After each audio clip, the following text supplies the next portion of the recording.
tetapi dari Tuhan sendiri. Dan biar Roh Kudus yang menyampaikan, menaruh di hati, mengingatkan, dan membuat firman itu tidak kembali sia-sia, tetapi akan mengerjakan apa yang kau perintahkan Tuhan, dan berhasil kemana kau suruh. Dan kami tahu firman itu kau suruh kepada kami, sehingga pasti berhasil dalam kehidupan kami. Kami buka hati, kami siap di dalam nama Tuhan kami Yesus.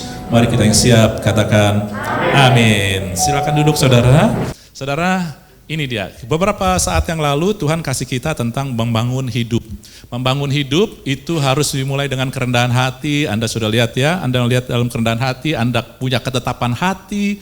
Karena hidup itu tantangan yang gak langsung, kita percaya langsung beres, kita usaha langsung berhasil, kita bekerja langsung hebat, kita belajar langsung dapat semua bagus, lancar, enggak. Perlu ketetapan hati dan Anda perlu juga darah Yesus, karena banyak sekali ketidaklayakan kita, kemudian juga harus kita renew terus, perbarui terus pola pikir kita.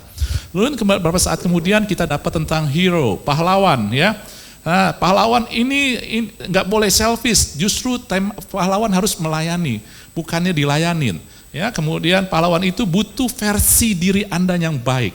Kalau Anda mau jadi pahlawan harus Anda mulai dari diri Anda. Ya, mulai memperbaiki diri kita. Bukan menunjukkan kehebatan kita, tetapi terus memperbaiki diri kita. Seorang pahlawan adalah seorang yang terus mau memperbaiki dirinya. Saudara, kemudian pahlawan itu digerakkan oleh kasih, bukan oleh ambisi. Ya, nah ini kita sudah dapat dari Tuhan, dan saya percaya waktu saya ngelihat, wow ini luar biasa tuntunan Tuhan ya. Karena Tuhan mau apa sih? Tuhan mau kehidupan kita dibangun. Tuhan mau kita mulai berarti buat orang lain, sehingga hari ini Dia mau kita mulai berperang bagi keluarga kita, bagi saudara-saudari kita. Ya, dari firman-Nya dari Nehemia 4 ayat 14 saudara-saudari. Yuk kita baca sama-sama. 3, 2, 1.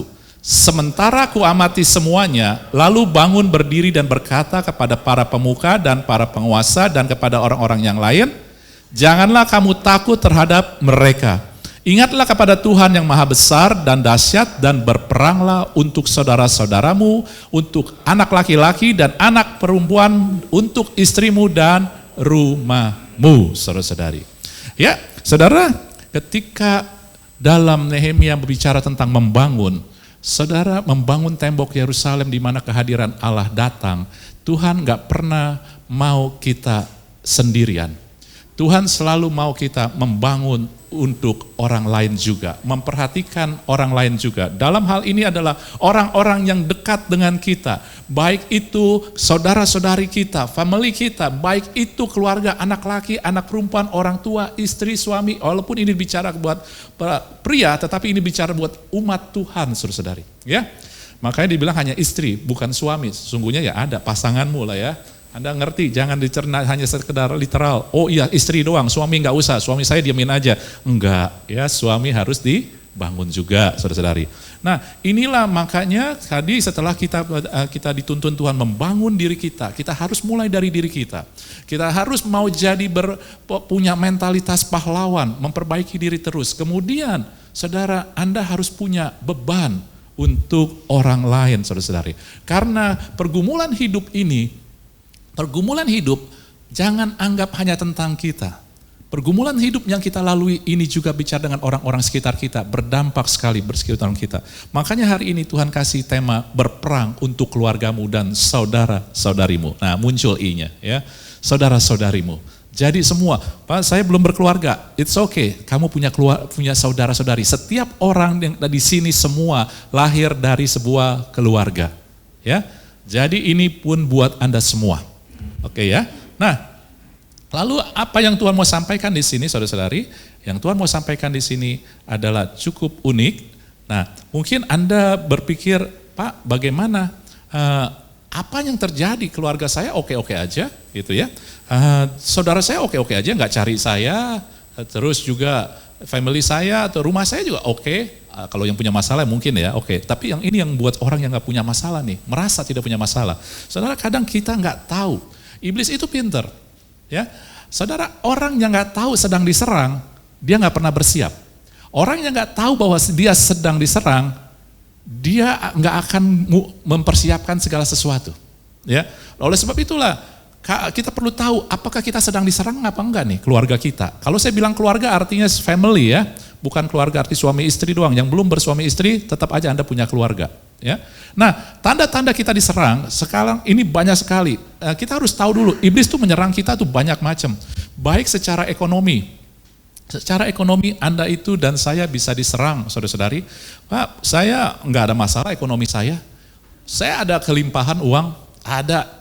Finansial saya baik-baik aja. Saudara, banyak orang punya kelimpahan uang tetapi dia tidak bisa menikmati.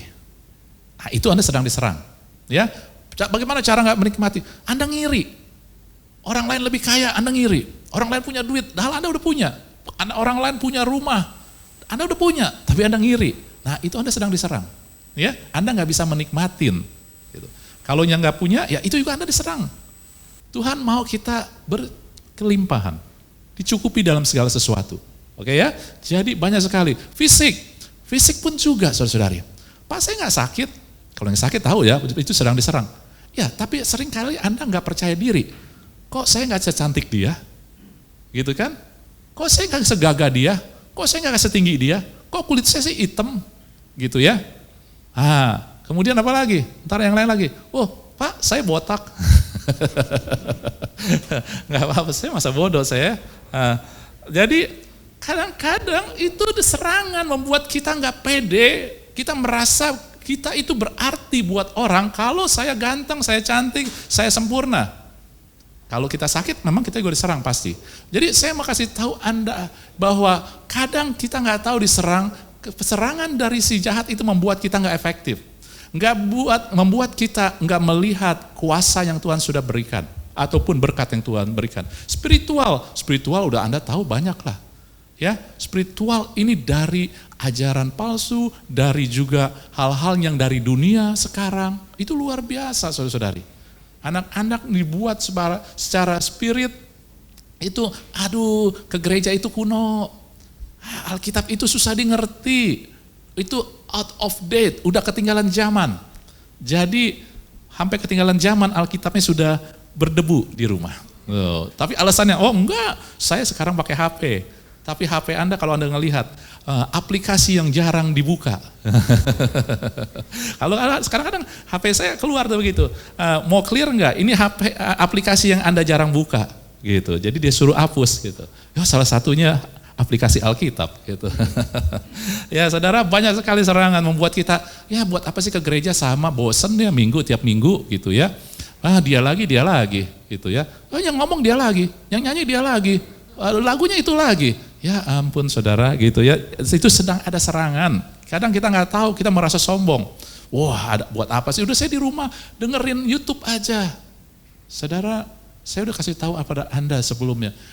Ketika kita persekutuan orang percaya itu beda. Kita membawa kemuliaan Tuhan. Ya, persekutuan orang percaya itu berbeda dengan persekutuan kita sendirian dengan Tuhan. Memang kita perlu persekutuan kita dengan Tuhan sendiri.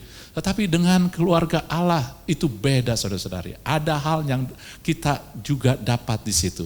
Ya. Nah, kemudian serangan yang lain lagi juga kadang-kadang adalah ini banyak sekali sosial, dan sosial biasanya menyerang moral. Itu Alkitab standar moralnya itu terlalu kuno lah, sekarang udah gak kayak begitulah gitu ya. Anda sering dengar kayak begitu, akhirnya kita lebih berpatokan bahwa standar kita adalah media sosial. Apa yang media sosial lakukan dan perbolehkan, itu kita boleh lakukan.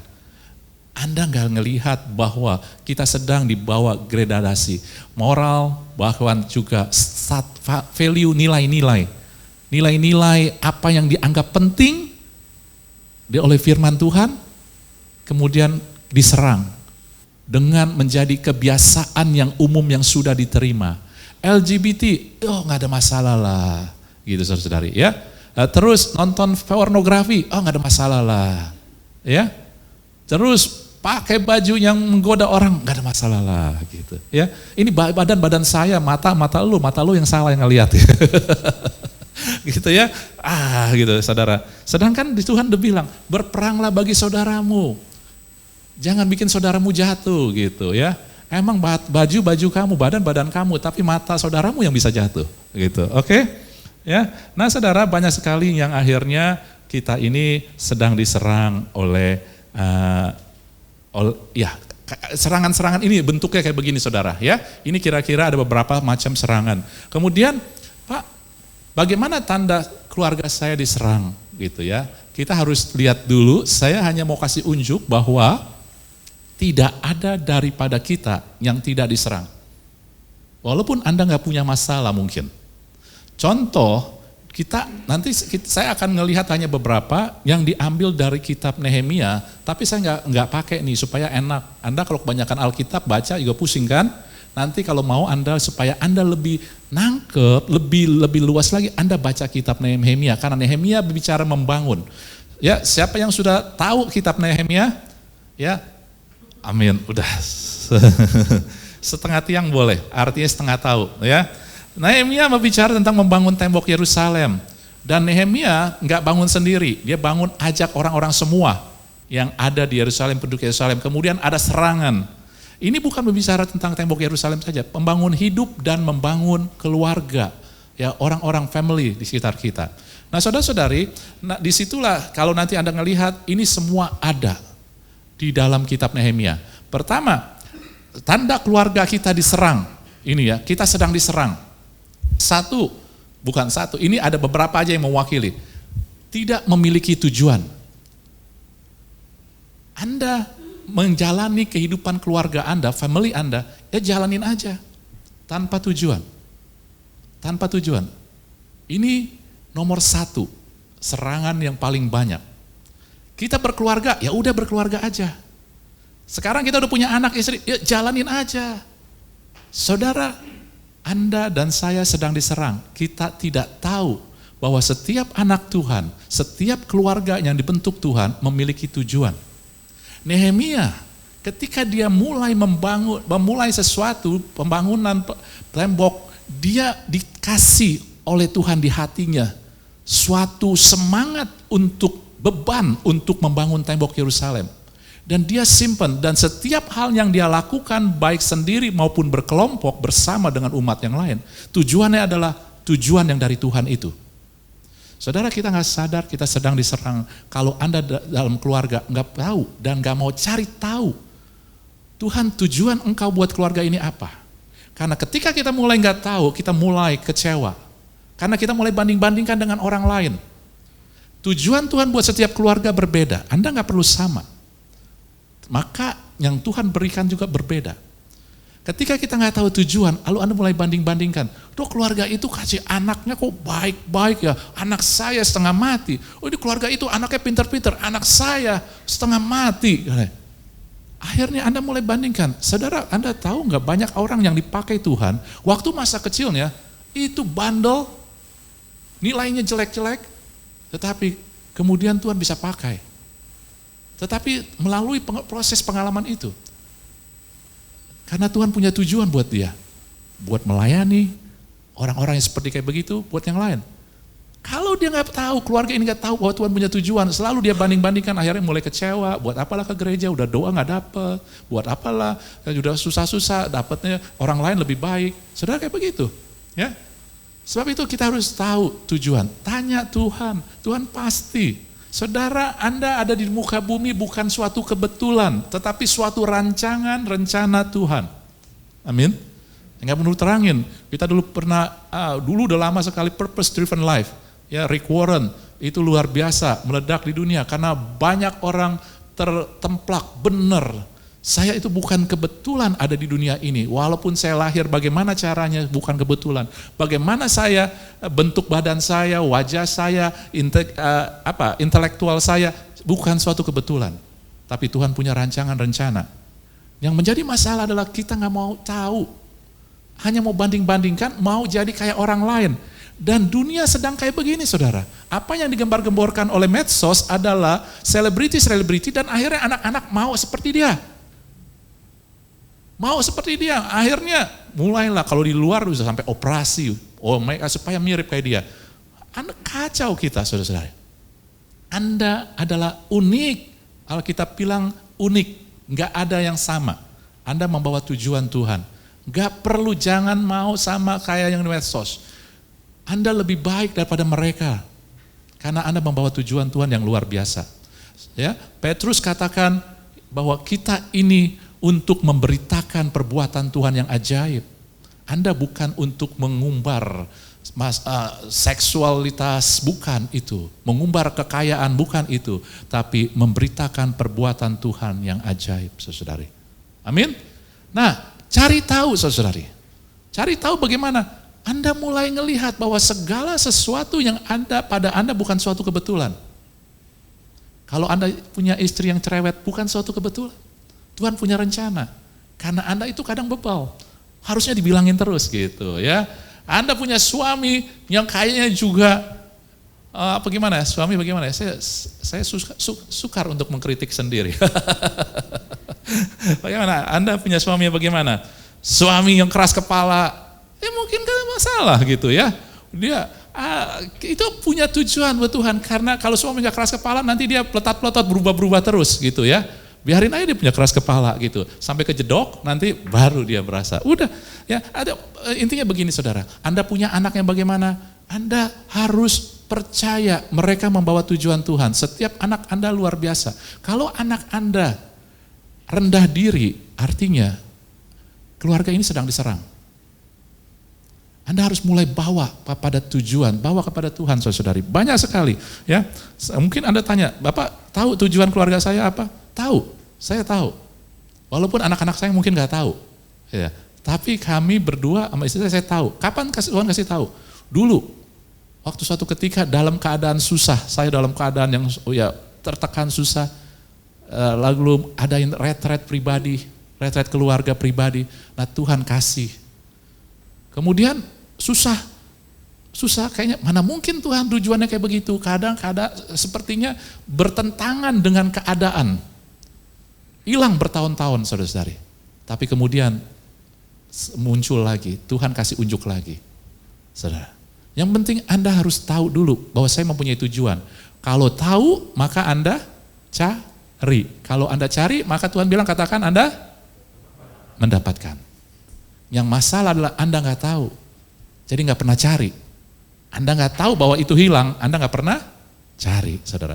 Harus cari, ya. Tapi hari ini kita bukan bicara tentang tujuan keluarga saya apa, tapi Anda pasti punya tujuan. Tuhan nggak main-main dengan Anda. Anda bukan suatu kebetulan, tetapi suatu rancangan Tuhan. Kemudian tanda keluarga kita yang diserang adalah di dalam keluarga Anda nggak bisa dinikmati. Anak tertekan, istri tertekan, suami tertekan, ya. Siapa lagi yang tertekan?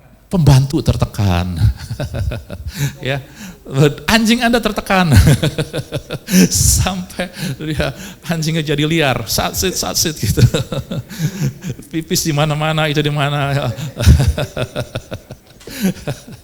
Saudara, itu tandanya keluarga harus bisa dinikmatin. Kalau ribut terus, itu sedang diserang. Kalau sedikit masalah, ada masalah dikit, jadi meledak. Anda sedang diterang. Kita nggak sadar, karena kita pikir itu biasa-biasa aja. Ya. Kemudian juga yang lain adalah tidak ada perbaikan, tidak ada pertumbuhan di dalam keluarga. Saudara, keluarga Tuhan bikin karena institusi keluarga diciptakan Tuhan itu paling pertama. Saudara, ketika Adam diciptakan, dia nggak sendiri, diciptakan Hawa, itu keluarga. Dan disuruh beranak cucu. Ya, jadi itu bicara keluarga. Dan kalau ini dari Tuhan, harus ada pertumbuhan. Allah kita adalah Allah yang terus meningkat. Semakin hari kita harus semakin baik. Yang masalah ketika kita nggak ada pertumbuhan di dalam keluarga ini, kita nggak sadar, kita anggap, itu karena dia. Itu saudara, ya pertumbuhan dalam hal apa? Kalau Anda nanti baca, saya bilang ini kita ambil dari Nehemia ya. Nanti Anda baca Nehemia, kalau enggak jadi panjang sekali. Ini makanya saya bilang ini khotbahnya unik karena hanya kasih garis besar aja supaya menyadarkan kita. Ya, dalam pertumbuhan dalam pertama emosi saudara. Dalam Nehemia, serangan yang pertama datang adalah dari Sanbalat. Sanbalat itu marah, menunjukkan emosinya. Saudara, kalau di rumah, di keluarga Anda, dikit-dikit marah, dikit-dikit meledak, dikit-dikit semua jadi emosi, menggunakan emosi. Terus terang, itu biasa Pak, itu suami saya emosi. Enggak, Tuhan bukan menciptakan keluarga untuk tempat melemparkan, membuang sampah-sampah emosi, bukan. Itu serangan, saudara-saudari. Ya, kalau sedikit-sedikit marah, ngambek, itu masalah. Tuhan gak ciptakan keluarga buat buang sampah emosi, sampah apalagi, bukan hanya amarah, emosi emosional kita. Kalau sekali-sekali iya, tetapi kalau terus-terusan begitu tidak ada pertumbuhan, Anda sedang diserang. Ya, kemudian nilai-nilai ini juga yang tadi kita sudah terangkan, banyak sekali value nilai-nilai yang berkurang, yang hilang. Kalau Anda baca Nehemia, itu orang Israel mulai berkompromi. Dia kasih tempat sama si Tobia. Tobia ini musuhnya, orang Amon. Ya, orang Amon. Kalau yang belum ngerti nanti baca ya Nehemia. Orang Amon dikasih tempat di ruang di bait Allah lagi. Semestinya buat imam. Terus value-value yang lain dia nggak kasih hak kaum Lewi gitu ya. Saudara, banyak sekali kalau baca. Jadi buat itu dianggap terus ngambil untung terhadap saudara-saudarinya, saudara. Dalam Nehemia banyak orang Israel udah tahu masa sulit tetap ngambil untung sama orang-orang dari saudara-saudarinya. Ini nilai-nilai yang sedang dihancurkan. Terus kemudian juga cara menghadapi konflik. Ini dia Nehemia menunjukkan bagaimana ketika dia diserang, ketika dia ditipu, ada orang-orang yang juga menolak, tapi dia memperlihatkan cara menyelesaikan konflik sehingga orang Israel bisa bertumbuh. Saudari. Jadi Anda ngelihat di rumah tangga harus ada perbaikan, artinya begini, bukan hanya edukasi tetapi keluarga Anda bisa melihat praktek-praktek bagaimana menyelesaikan konflik. Karena konflik selalu ada, masalah selalu ada, oke? Apalagi kalau kita semakin banyak orang, makin banyak konflik, gesekan. Tapi di keluarga inilah harus diperlihatkan cara kita menyelesaikan masalah. Sehingga nanti di masyarakat itu menjadi cara kita juga. Saudara, kalau enggak, kita akan berantakan, kita akan niru apa yang terjadi di rumah. Tanpa kita sadari. Dan tanpa kita sadari kita sedang diserang. Karena kita nggak tahu kita diserang. Iblis senang kita nggak tahu kita sedang diserang. Biar aja dia nggak tahu. Sehingga kita nggak persiapkan, kita nggak memperbaiki diri, saudara. Ya, segala konflik bukan hanya terjadi di masyarakat tapi mulai dari rumah, dan harusnya rumah menjadi tempat untuk kita menunjukkan bagaimana menyelesaikan konflik. Kita adem, kita berdoa, pakai kepala dingin, percaya sama Tuhan, saudara, ketika hal-hal itu datang. Oke? Kemudian rumah tangga Anda, keluarga Anda sedang diserang ketika tidak ada perlindungan. Tidak ada perlindungan. Bukan hanya secara fisik, mungkin kalau secara fisik Anda dilindungi, tetapi juga secara mental. Anda dibully terus di rumah, bukan hanya di luaran. Di rumah Anda nggak pernah menghargai pasangan Anda nggak pernah menghargai anak Anda nggak pernah menghargai orang tua Anda, saudara Anda. Banding-bandingkan terus, anak dia nggak kayak begitu, kamu. Saudara, kadang kita membawa budaya, saya terus terang, budaya orang Chinese dulu, zaman dulu juga begitu. Mau anaknya maju, tapi kadang dibandingin sama anak lain. Saudara, bukan itu cara kita. Yang baik kita pakai, tetapi yang gak baik gak. Harus perlindungan. Kadang Anda tahu anak-anak dibandingkan di dalam, walaupun dia laki, kelihatannya kokoh, tetapi di dalam rapuh. Mereka mulai. Ya, pelariannya banyak macam. Jadi berandalan, jadi badung, jadi macam-macam, saudara. Mulailah di dalam Anda harus mulai melindungi anak-anak Anda, keluarga Anda dengan cara jangan abuse mereka, jangan sakiti mereka dengan perkataan. Ini anak gak berguna ya, ini kamu bodoh amat sih, asal ulangan dapat segini yang lain enggak. Anda harus lindungi dia dari serangan-serangan yang membuat dia mentalnya down, jatuh, saudara-saudari.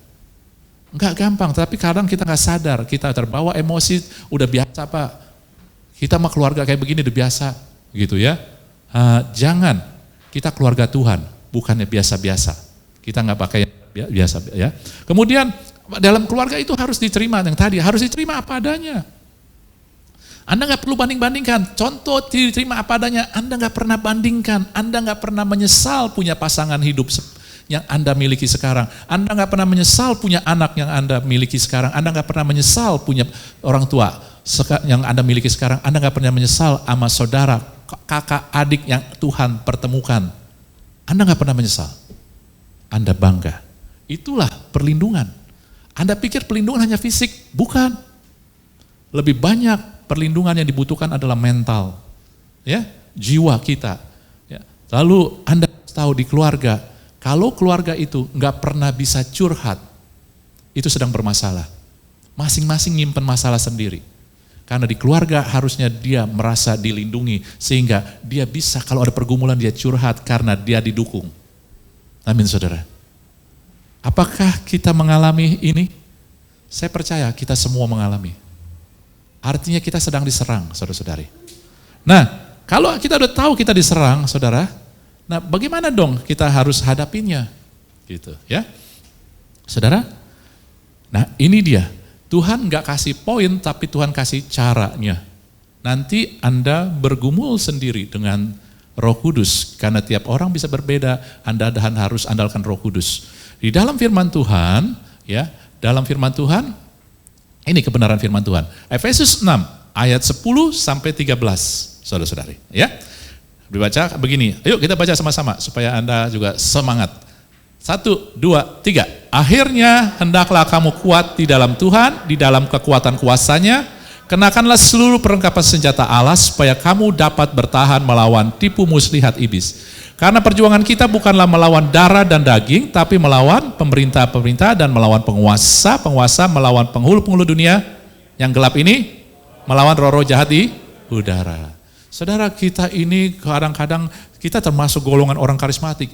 Fokusnya kepada ini, wah penghulu gelap, lawan roh udara yang jahat. Kita suka nonton film kungfu, jadi sehingga kalau berperang, wow, ya, jadi aktivitas yang kita cari, saudara-saudari.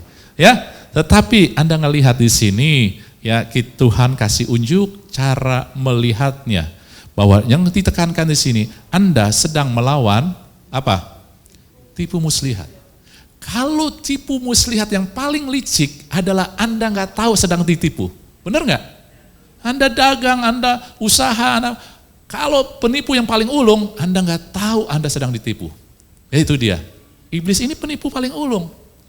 Anda dibikin gak sadar. Kayak tadi kita mulai disadarkan, wow ternyata keluarga saya sedang diserang nih, kurang ajar. Gitu ya. Tapi jangan kurang ajar aja. Anda dan saya yang membuka celah. Gitu. Anda dan saya yang gak mempersiapkan diri. Ya. Terus dikatakan, karena perjuangan kita bukan melawan darah dan daging.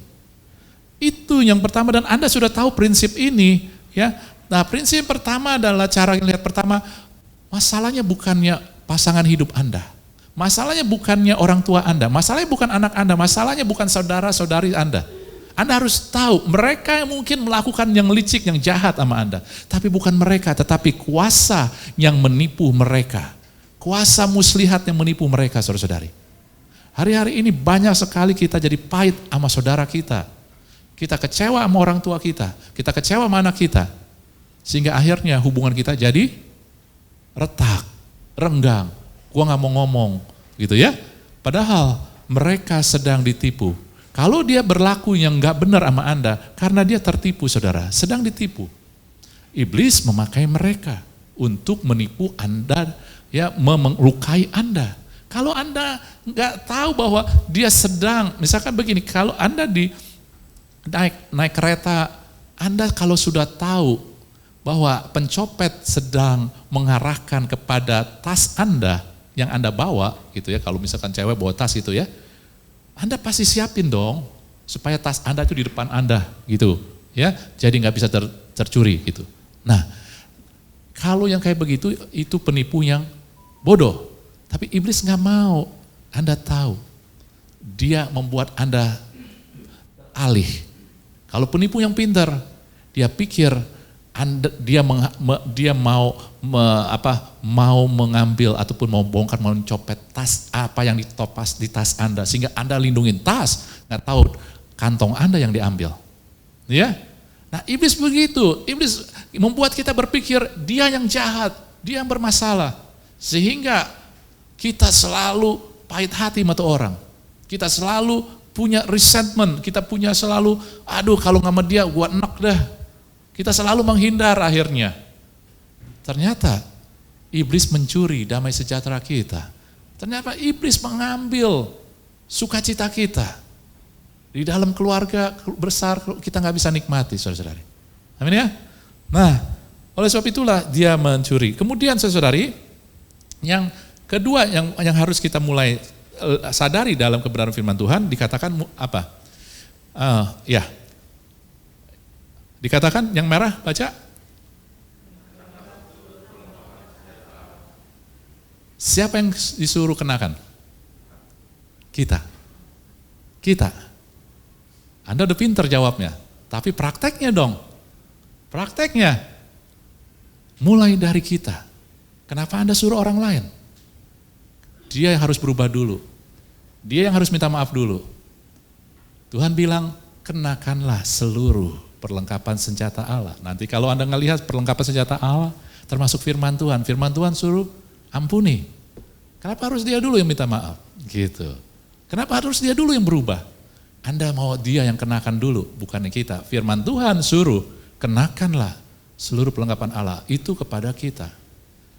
Jangan kritik orang dulu. Seorang hero, perbaiki diri kita terus. Yuk kita buang mentalitas kita mengkritik, dikit-dikit mengkritik, semua dikritik. Milikilah mulai mentalitas memperbaiki diri. Kita mulai melihat diri kita, apa yang harus kita perbaiki, saudara-saudari. Karena adalah hero untuk semua, untuk keluarga Anda. Kita adalah pahlawan-pahlawan yang dibutuhkan buat keluarga kita, saudara-saudari. Mereka butuh kita, tapi harus dimulai dari diri kita, saudara. Ya, mulai dari diri kita, jangan orang lain. Nah, ya, amin. Nah, yang ketiga saya perlu tempat yang lebih gede. Jadi ini saya hapus dulu, ya. Kita mulai dengan firman Tuhan. Yang ini yang ketiga, cara kita melihat lewat kebenaran firman Tuhan. Ya, bukan poin tapi caranya. Anda harus tahu bahwa yang Anda lawan bukan yang manusia, tetapi tipu muslihat iblis yang menggunakan mereka. Anda harus tahu bahwa mulai dari kita, bukan mulai dari orang lain. Oke ya? Ketika Anda tahu Anda sudah diserang, Anda harus siap. Yang siap siapa? Saya, bukan orang lain. Oke ya. Yang ketiga, 1 Korintus 15:57 dikatakan, tetapi syukur kepada Allah yang, baca sama-sama, telah memberikan kepada kita kemenangan oleh Yesus Kristus Tuhan kita. Kalau Tuhan bilang telah, artinya sudah belum? Sudah. Sudah, saudara-saudari. Tuhan sudah memberi kepada kita kemenangan. Kalau Anda sudah diberi kemenangan, Anda sudah menang belum? Sudah menang. Ini yang jadi masalah, saudara-saudari. Saudara, Anda sadar nggak sih bahwa serangan iblis itu adalah, saya kasih contoh begini ya. Sekarang dalam dunia politik kita, Jokowi diserang oleh orang-orang yang mau menjatuhkan dia, orang-orang yang nggak suka sama dia, orang-orang yang ya mungkin yang orang bilang itu yang apa itu kepala bebal, kepala keras kepala gitu ya, mau dijatuhkan, mau diserang. Jokowi diserang oleh mereka. Kalau Jokowi diserang, dia udah posisi dia udah presiden apa belum? Sudah. Makanya diserang. Anda harus punya pola pikir yang sama. Kalau Anda diserang, maka status Anda itu sebenarnya bukannya yang lain, tapi Anda sudah memiliki itu. Anda sudah memiliki keluarga yang berbahagia. Anda sudah memiliki kehidupan yang berhasil. Anda sudah memiliki kelimpahan. Anda sudah memiliki apa lagi? Kesembuhan. Ini yang kadang mentalitas kita salah lihat. Kita ngelihat dengan cara dunia. Kita nggak tahu bahwa Tuhan telah memberikan kita kemenangan. Kapan Pak? Saya nggak berasa, hidup saya susah. Saudara, ini yang jadi masalah ketika kita mulai melihat diri kita dari kacamata dunia doang. Anda tahu bahwa kita ini makhluk roh. Waktu Tuhan ciptakan kita dari tanah, makhluk fisik, itu nggak bisa apa-apa. Tapi ketika Tuhan hembuskan nafasnya, roh Tuhan, baru manusia hidup. Artinya yang menentukan hidup kita roh. Tapi kita mau melihat dengan cara dunia, saudara-saudari. Cara dunia adalah melihat dengan apa yang diperlihatkan dunia. Cara roh adalah apa yang dikatakan oleh firman Tuhan. Yohanes 6 ayat 63, perkataan-perkataan yang kukatakan adalah roh dan hidup.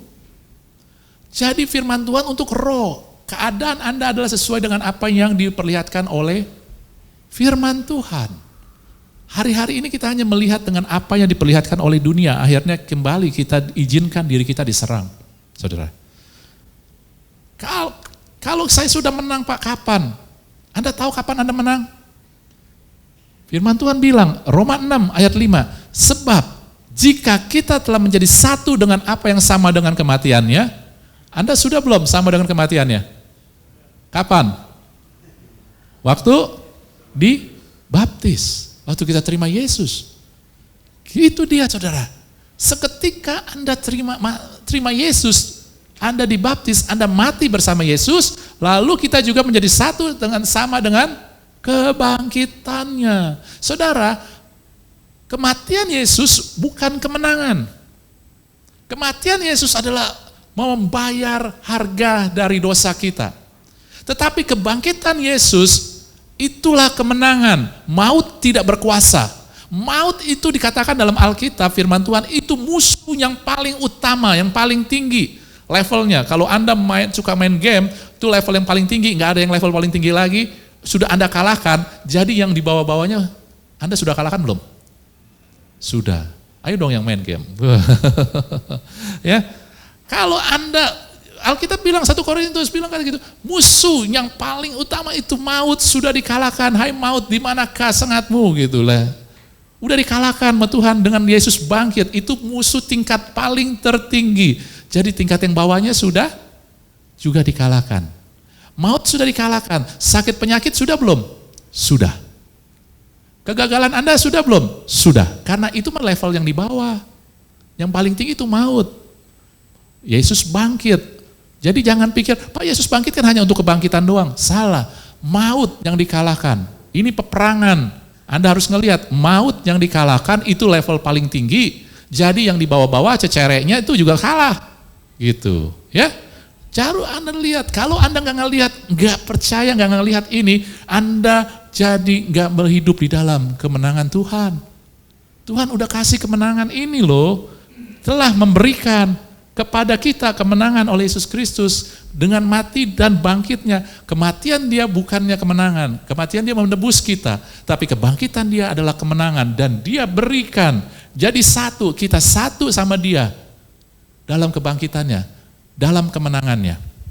Jadi Anda bisa melihat kebangkitan Yesus ini adalah kemenangan dan kemenangan ini juga menyangkut kesembuhan, pemulihan diri, keluarga, masa depan karena musuhnya paling tingkat tinggi. Ya. Oh, nyala. Oke. Musuh yang levelnya paling tingkat tinggi udah dikalahkan. Apalagi yang di bawah. Anda harus sadar buat kita sakit penyakit kadang berat, waduh penyakit ini nggak ada obatnya. Buat Tuhan nggak ada, yang itu nggak ada. Tidak ada yang mustahil bagi Allah. Maut aja dikalahkan, dia bangkit dan dia nggak mati lagi, artinya nggak berkuasa lagi maut. Dia udah bisa. Jadi ini juga sudah saudara-saudari. Anda harus tahu gitu, ya. Bukan hanya Yesus bangkit, tapi musuh yang paling utama, musuh yang paling kuat, musuh yang paling tinggi udah dikalahkan. Nah, ini juga harga diri kita. Ya, diri kita, keluarga kita, masa depan kita sama sudah dimenangkan. Sudah dimenangkan buat kita. Amin. Dan Anda ngelihat sendiri bukti-buktinya dalam firman Tuhan. Dalam firman Tuhan misalkan 1 Petrus 2 ayat 4 dikatakan, ia sendiri telah memikul dosa kita di dalam tubuhnya di kayu salib. Supaya, jadi dia bukan hanya mati nih, tapi memikul dosa kita di kayu salib supaya, jadi bilur-bilur ini, kita yang telah mati terhadap dosa hidup oleh kebenaran. Oleh bilur-bilurnya kamu telah sembuh. Kapan Anda telah sembuh? 2000 tahun yang lalu ketika Yesus mati di salib. Sekarang kalau Anda sakit, artinya apa? Anda sedang diserang. Benar nggak? Kalau Anda sedang sakit, artinya Anda diserang. Karena saya sudah disembuhkan, sakit itu bukannya normal. Masuk di cara pola pikirnya. Kenapa? Tuhan sudah beri kesembuhan 2000 tahun lalu. Dia bilang Anda Anda sembuh bukan ketika Anda deklarasikan ini loh. Anda sudah sembuh 2000 tahun lalu ketika Yesus mati. Sehingga kalau sekarang Anda sedang sakit, itu sedang diserang. Adalah bodoh kalau kita sedang diserang, biarin aja. Udah gak apa-apa, nih mau ambil, copet, nih ambilnya copetnya. Itu bodoh. Pertahankan. Iya kan? Lalu kemudian Pak, gambaran diri saya kapan saya dipulihkan? Firman Tuhan 2 Korintus 5 ayat 17. Jadi siapa di dalam Kristus dia adalah ciptaan yang baru. Yang lama sudah berlalu, sesungguhnya yang baru akan datang apa sudah? Sudah. Alkitab selalu, Anda tuh sudah jadi manusia baru. Anda itu orang yang luar biasa, berhasil. Anda diciptakan manusia barunya ini adalah manusia yang berhasil. Kalau Anda gagal, itu nggak normal. Anda sedang diserang. Kalau manusia barunya Anda sekarang adalah manusia yang kudus. Kalau Anda berbuat dosa, itu nggak normal. Kalau Anda hidup nggak kudus, itu nggak normal. Karena Anda sekarang telah, kapan? Di dalam Kristus, kapan Anda terima Yesus? Itu dia. Anda jadi manusia baru seketika. Pak, saya nggak rasain. Kata siapa emang Anda perlu rasain? Kita makhluk roh. Apa yang dikata firman itu yang lebih penting daripada apa yang kita rasakan. Kalau Anda main rasa semua, Anda akan terjebak. Anda akan kalah. Ya. Jadi kita sudah loh. Jadi DNA kita adalah pemenang, lebih dari pemenang. Kita berhasil. Kita ini tangguh. Kalau enggak, artinya sedang dicuri. Ingat ya, tadi gambaran dari Jokowi diserang. Ya. Karena posisi dia udah jadi presiden. Kita pun sama, posisi kita sudah menang, sudah jadi manusia baru, makanya diserang lah. Oh, mau buat keinginan yang jelek, mau nggak benar, hidup nggak benar, itu serangan saudara. Itu bukan natur Anda. Makanya Paulus bilang dalam kitab Roma banyak sekali, ya. Dalam jiwaku aku melayani hukum apa? Hukum daging, tapi rohku enggak gitu ya. Jadi ini dia ngerti dalam rohku aku tuh manusia baru dan harusnya itu gitu. Harusnya itu itu yang keluar, manusia baru itulah yang nggak boleh mengikuti daging gitu ya. Sehingga ketika kita ngikutin daging itu tidak normal saudara. Kemudian di dalam kelewatan. Ini keluarga bagaimana? Firman Tuhan dalam 1 Kisah Para Rasul 16:31. Percayalah kepada Tuhan Yesus Kristus dan engkau akan selamat. Engkau dan seisi rumahmu. Kata selamat di sini itu bukan selamat masuk surga doang. Selamat di sini artinya juga artinya sembuh, berhasil, penuh, saudara.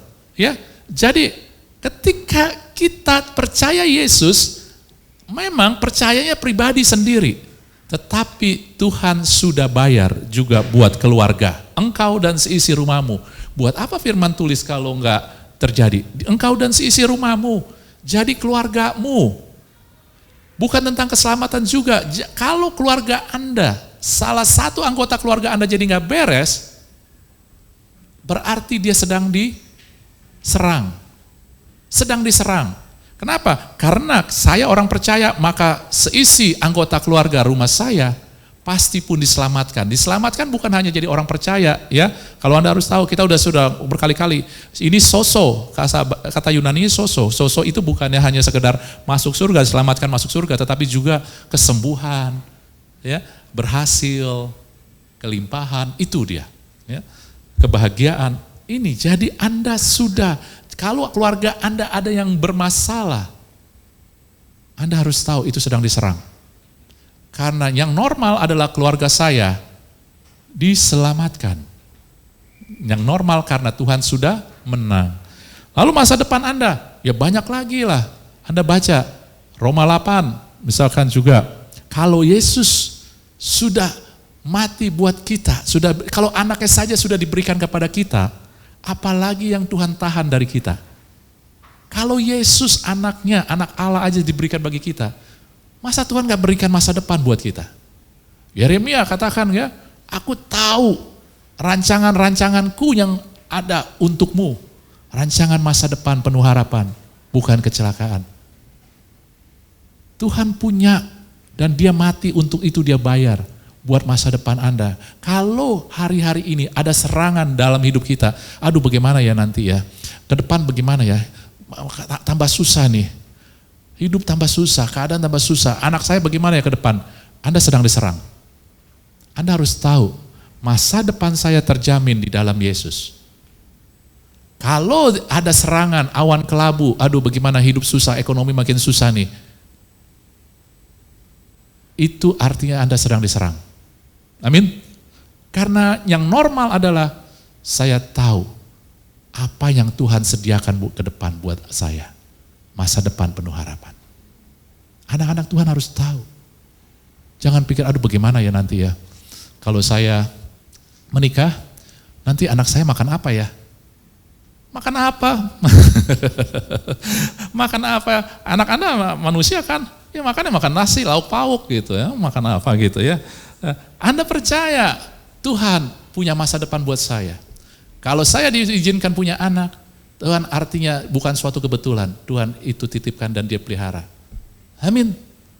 Jangan mulai dengan mengasihi diri, dengan sedih, melemahkan diri, mulailah berdiri bahwa saya ini anak yang telah ditebus oleh Tuhan dan diberi kemenangan. Kemenangannya bukan hanya sekedar hanya kecil. Jangan mulai dengan dunia, saudara, dunia akan bikin Anda stres. Anda mulai, coba pikirin nanti. Nanti ya biaya hidup tahun 2040, coba kamu pikirin biaya hidup kamu. Sekarang bagaimana? Lah Anda, kalau nanti harga minyak naik melangit, Tuhan pun akan pelihara Anda. Ya, ini yang harus mulai, jangan di gereja doang, amin ya. Harus mulai dalam kehidupan sehari-hari kita. Yang apa yang mau dikatakan di sini adalah saudara-saudari, ya, saya mau katakan tadi, ini sakit itu bukannya normal.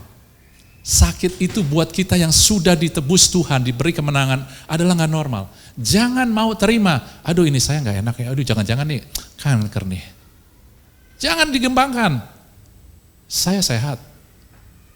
Saya telah diberikan kesehatan sama Tuhan. Tuhan sudah sembuhkan saya. Kalau saya sakit, itu gak normal. Sakit apa? Sekecil apapun juga. Itu gak normal. Itu sedang diserang. Ya, keluarga juga. Wah, keluarga saya bagaimana nih? Udah berantakan. Enggak. Itu gak normal. Yang Tuhan telah tebus dan telah bayar adalah Anda, keluarga Anda sudah diselamatkan juga. Sama juga masa depan tadi ya. Tuh, sama juga manusia baru. Ini beberapa doang saudara. Anda boleh kembangkan sendiri. Anda boleh ngelihat sendiri, semakin Anda baca firman Tuhan, semakin kita tahu apa yang Tuhan berikan. Yang masalahnya kalau kita nggak baca, kita nggak tahu apa yang Tuhan sudah berikan kepada kita. Amin? Nah, jadi yang ketiga, poin yang ketiga, makanya tadi saya buang gitu ya. Tadi saya ini jelaskan bahwa kebenaran firman Tuhan, ketika kita diserang, kita berperang dari kemenangan. Bukan merebut kemenangan. Jadi bahasa Inggrisnya keren. Fighting from victory, not for victory. Ketika Anda diserang, Anda harus berperang. Wah, bahkan Tuhan sudah selesaikan segalanya. Tuhan sudah selesaikan segalanya, Tuhan sudah berikan. Lalu apa yang Tuhan bilang kepada Adam dan Hawa ketika Tuhan sudah bikin semuanya? Kamu yang pelihara. Kamu yang jaga. Bagian kita, peperangan kita itu saudara. Menjaga apa yang, memelihara, pegang, berdiri teguh dengan apa yang Tuhan sudah berikan. Amin ya? Nah ini dia, jadi ketika Anda, kenapa ditulis begini? Saudara bayangkan nih, mana yang lebih gampang? Anda, kalau Anda sudah punya mobil, gitu ya, Anda sudah punya mobil, kemudian mobil Anda, gitu, dicuri. Ya. Yang satu lagi, pergumulan Anda belum punya mobil, mau punya mobil. Mana yang lebih sulit keadaannya? Apakah mobil Anda dicuri, tapi Anda punya asuransi? Ya kan? Kalau Anda dicuri mobilnya, oh ada asuransi. Atau Anda harus berperang, Anda harus berusaha, ini gaji segini, saya harus kumpulin duit supaya bisa beli mobil. Mana yang lebih sulit? Untuk mendapatkan mobil, atau Anda sudah tahu Anda sudah dapat mobil, tapi dicuri mobilnya. Yang tadi kan, Anda sudah punya mobil, tapi mobilnya dicuri. Tapi Anda punya asuransi. Ya kan? Itu lebih gampang. Nah ini juga sama. Kalau mentalitas kita tahu bahwa, wah sakit ini gak normal. Ini harus pergi dari tubuh saya. Atau Anda harus berusaha, saya harus berusaha, saya harus sembuh. Oleh sebab itu saya doa puasa 3 hari 3 malam. Saya puasa Daniel. Kayak gitu. Saya nggak boleh nonton. Saya nggak boleh nonton 3 minggu. Saya nggak boleh. Saya nggak boleh ngomong yang nggak benar. Itu memang manusia baru kita bukan untuk itu. Tetapi kalau kita setengah mati mau bayar lagi harga yang Tuhan sudah bayar, itu namanya bodoh. Anda sudah dibayar, mobil Anda dicuri, Anda sudah bayar asuransi. Lalu ketika dicuri, Anda mau bayar lagi harga mobilnya, itu bodoh. Ya kan? Ini juga sama. Ketika Anda sakit, Anda memang harus berdiri, tetapi bukan untuk mendapatkan kesembuhan, tetapi untuk diam di dalam kesembuhan Tuhan. Gak usah perlu bayar lagi. Kalau kita mau doa puasa, silakan, tapi bukan untuk mendapat kesembuhan. Supaya kita lebih dekat sama Tuhan, supaya kita lebih peka, supaya saya lebih dipenuhi dengan firman Tuhan. Karena itu manusia baru kita yang mau dekat sama Tuhan. Ya, tapi bukan untuk mendapatkan. Kalau kita mau mendapatkan, ampun udah capek kita. Dan akhirnya kita kecewa. Dan itu akhirnya Yeremia katakan, terkutuklah orang yang mengandalkan kekuatan sendiri ataupun manusia. Kita sedang mengandalkan kekuatan kita untuk mendapatkan. Saudara, ketika ada serangan, berarti iblis cemburu dengan apa yang Tuhan sudah berikan kepada Anda. Jangan biarkan dia ambil. Ya. Nah, ini dia. Jadi Anda sudah tahu, ya, poinnya ini. Jadi tadi ada hal seperti ini. Anda tahu bahwa salah satu contoh yang luar biasa adalah Yosua. Kitab Yosua, Anda sudah tahu ya, Yosua sudah terkenal ya, kitab Yosua. Lihat, ketika taktik Tuhan ketika Tuhan suruh, Yosua mau masuk ke tanah Kanaan, Yeriko, apa taktik Tuhan? Tuhan suruh apa ke Yosua? Dia suruh Yosua kelilingin, ya benteng Yeriko. Hari pertama kelilingin, hari kedua, hari ketiga, keempat, sampai hari ke-7. Hari ke-7 kemudian mereka ngapain? Bersorak. Saudara, ini prinsip yang sama. Anda tahu, di dalam pertempuran zaman itu, sekarang mungkin juga, tapi zaman itu saudara, ketika suatu pasukan berperang dan dia menang, maka dia akan kelilingin kota tersebut untuk menunjukkan bahwa ini penguasanya. Ini penguasa baru. Zaman dulu belum ada radio, belum ada. Harus mereka datang ke semua pelosok tempatnya dia kelilingin. Ini dia, kami penguasa baru. Raja kalian kalah, pasukan kalian kalah, dia kelilingin. Saudara-saudari. Ya. Dan ketika tanda mereka menang adalah mereka bersorak. Jadi dengan kata lihat, ini prinsip Allah bahwa Yosua tanda itu lambang daripada Yesus menunjukkan kepada kita bahwa Tuhan selalu dengan cara kemenangan. Jadi dalam Yeriko, ya tembok Yeriko runtuh, Yosua masuk, Tuhan deklarasi kemenangan dulu. Semua saat itu belum dibukakan. Ketika Yesus mati di kitab perjanjian baru, kita baru ngelihat, oh iya ini caranya. Jadi Tuhan kasih dulu deklarasi kemenangan. Kalian sudah menang, tanah Kanaan sudah diberikan, tinggal bersorak aja, maka itu terjadi. Saudara, ini juga sama, kita mulai dari kemenangan, bukan untuk mendapatkan kemenangan. Itu prinsip yang sama yang Tuhan berikan kepada Yosua. Makanya ini Tuhan ngapain nih, gak ada kerjaan, keliling-keliling supaya capek? Enggak saudara, itu deklarasi. Tuhan seluruh kita melakukan sesuatu gak pernah tanpa tujuan. Gak pernah satu hal yang Tuhan suruh kita lakukan itu tanpa tujuan. Karena dia punya Allah yang punya tujuan. Oleh sebab itu Anda pun ada karena tujuan. Keluarga Anda disatukan karena tujuan. Ada tujuan. Cari itu semua saudara. Ya. Jadi ini yang kita dapatkan tadi. Cara kita melihat ketika kita diserang saudara. Enggak ada ABC Anda renungkan. Anda mulai melihatkan sikap seperti ini. Ya. Jadi musuh kita bukan manusia. Tapi tipu muslihat. Nah ini yang bahayanya, oke? Kita nggak tahu kadang. Kemudian mulai dari diri kita, jangan tuntut orang lain dulu. Kamu akan kecewa, kamu buang-buang waktu. Ya, bukan bertahankan, kamu jadi semakin membuka diri untuk serangan. Ketika mulai mengharapkan orang lain, mulailah terbuka kekecewaan, mulai terbuka lagi marahnya lagi. Ya, Macam-macam semua. Lalu kemudian kita berperang dari kemenangan, bukan untuk mendapatkan kemenangan. Ketika Anda sakit, ketika keluarga Anda bermasalah, itu diserang. Bukan, wah emang dia, suami saya kayak begitu. Oh emang tuh istri saya, oh emang tuh orang tua saya kayak begitu. Oh emang anak saya kayak begitu. Bukan, saudara. Anak-anak Anda sudah ditebus, keluarga Anda sudah ditebus, sudah diselamatkan. Ketika Anda percaya Tuhan Yesus. Walaupun secara faktualnya, secara nyatanya, mungkin mereka belum terima Yesus, tetapi ketika Anda pegang terus kebenaran ini, maka itu yang akan terjadi, saudara. Karena itu prinsip Tuhan. Apa yang Anda lihat, itu yang akan Anda dapatkan. Ya, ini prinsip Tuhan. How we see, apa yang kita lihat, itulah yang akan kita dapatkan. Oleh sebab itu, lihatlah sebagaimana Tuhan melihat dan bukan dunia melihat. Ketika Anda mulai melihat dengan cara Tuhan, firman Tuhan melihat, maka Anda akan dapatkan apa yang dikatakan firman Tuhan. Tapi ketika kita mulai melihat dengan cara dunia, ini keadaan tambah sulit, ini penyakit mustahil disembuhkan, ini susah, Anda dan saya mulai meragukan. Anda mulai dikasih lihat yang bukan yang datang dari Tuhan. Sedangkan kita manusia roh, saudara-saudari. Amin ya. Nah, ini juga prinsip yang sama yang yang dilakukan oleh Daud. Ketika Daud mengalahkan Goliat, orang-orang Israel di sekelilingnya melihat apa yang dunia perlihatkan. Ini orang tingginya 3 meter. Lalu bawa pedangnya, bawa tamengnya gitu berat sekali. Mereka melihat apa yang dunia perlihatkan, tapi Daud melihat apa yang Tuhan lihat. Ini penghina Allah. Aku akan matikan, aku akan hilangkan. Gitu aja. Dia melihat apa yang Tuhan lihat, di mana sekelilingnya melihat apa yang dunia perlihatkan. Saudara, kita makhluk roh.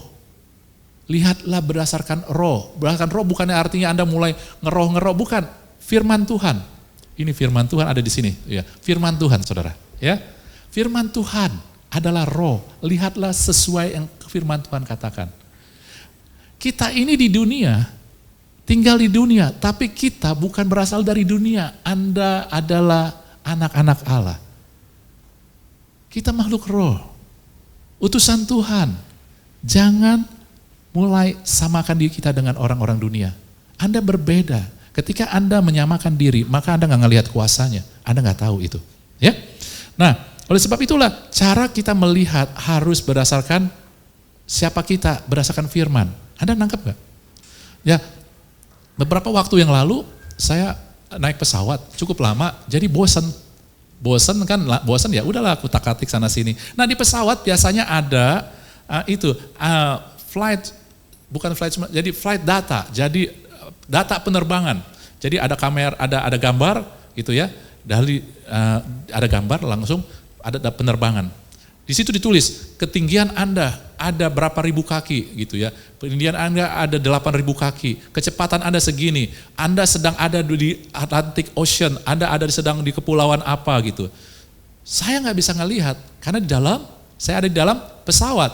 Tetapi informasi yang saya dapat dari data pesawat yang ada di layar itu. Saya percaya nggak? Kalau Anda naik pesawat, terus ada dalam pesawat, Anda sedang terbang dalam ketinggian segini, kecepatan segini, Anda sekarang ada di atas pulau ini, Anda percaya nggak? Percaya. Kenapa? Karena itu benar. Mereka kumpulin dari data, dari alat-alat sensor mereka. Saya yang ngelihat nggak? Nggak ngelihat. Saya ada di pesawat, yang saya ngelihat ya orang di sebelah saya, gitu ya. Saya nggak ngelihat, tetapi saya tahu ini benar. Saudara, demikian juga waktu Tuhan bilang, akhirnya hendaklah kamu kuat di dalam Tuhan. Anda kadang gak ngerti kita kadang gak ngelihat aplikasi di dalam Tuhan. Ketika dikatakan dalam Tuhan, sama kayak tadi, saya di dalam pesawat. Apa yang saya lihat? Kalau yang saya lihat adalah, saya lihat di depan saya penumpang lain. Saya lihat di depan ada pramugari, saya ngelihat nanti ada makanan yang dikasih. Ya, saya ngelihat terbatas. Karena saya ada di dalam pesawat. Tetapi ketika pesawat itu kasih data sama saya bisa tahu saya sudah ada di sini, saya sudah ada di situ. Dan saya hidup dengan itu. Demikian juga ketika dikatakan kamu harus di dalam Tuhan. Artinya apa yang kamu lihat harus berdasarkan informasi dari Tuhan. Saya ada di dalam pesawat. Apa yang kebenaran ataupun yang saya lihat yang benar, saya sedang ada di mana, harus datang dari informasi pesawat tersebut. Anda nangkep? Ketika kita katakan saya ada di dalam Tuhan, artinya aplikasinya yang salah satu yang simpelnya adalah Anda dapatkan informasi dari Tuhan, dari firman. Bukan dari mata Anda, bukan dari hal fisik. Aduh ini penyakitnya udah kritis, aduh ini penyakitnya susah, aduh ekonominya udah hancur. Waduh ini anak udah rusak, aduh ini udah keluarga udah berantakan. Bukan itu, tapi dari Tuhan. Yang Tuhan bilang, ya, aku dan seisi rumahku akan melayani Tuhan. Percayalah kepada Kristus, maka engkau dan seisi keluargamu diselamatkan. Siapa yang dalam Kristus dia adalah ciptaan baru, yang lama sudah berlalu. Kamu yang gagal, kamu yang jatuh terus, sudah berlalu. Manusia baru kamu adalah orang masterpiece, ciptaan Allah yang khusus, yang bagus, yang luar biasa. Yang diciptakan untuk menunjukkan perbuatan Tuhan yang ajaib. Kalau tidak terjadi, bukannya artinya Tuhan gagal. Anda pilih, itu saya sedang diserang. Saya harus berdiri. Bagaimana caranya? Di dalam Tuhan, saudara-saudari. Apa yang Tuhan perkatakan, itu yang saya pegang, itu yang saya lihat. Itulah prinsip, apa yang kamu lihat, itu yang akan kamu dapatkan. Amin. Jadi minggu ini kita ngelihat prinsip yang ini, ya.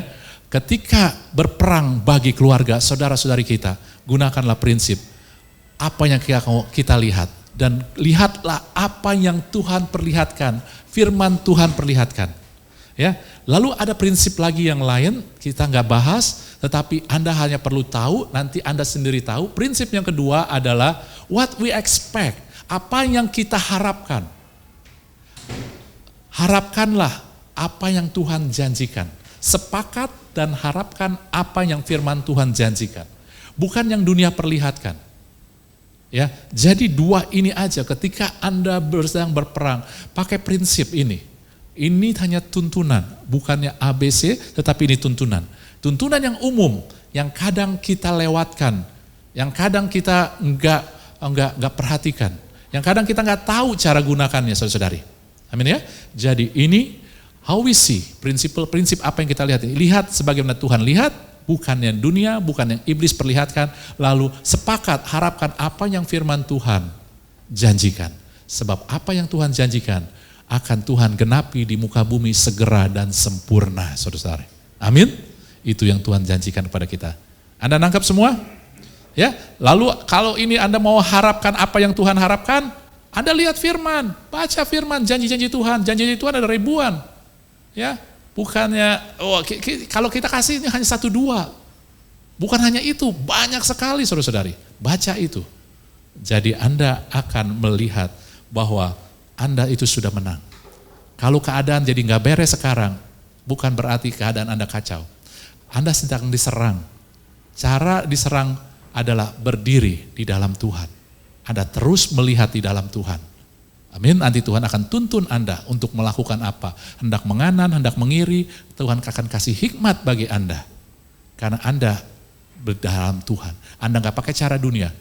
Kalau ekonomi susah, udahlah gua tipu-tipu dulu. Itu cara dunia. Cara Tuhan gak kayak begitu, saudara-saudara.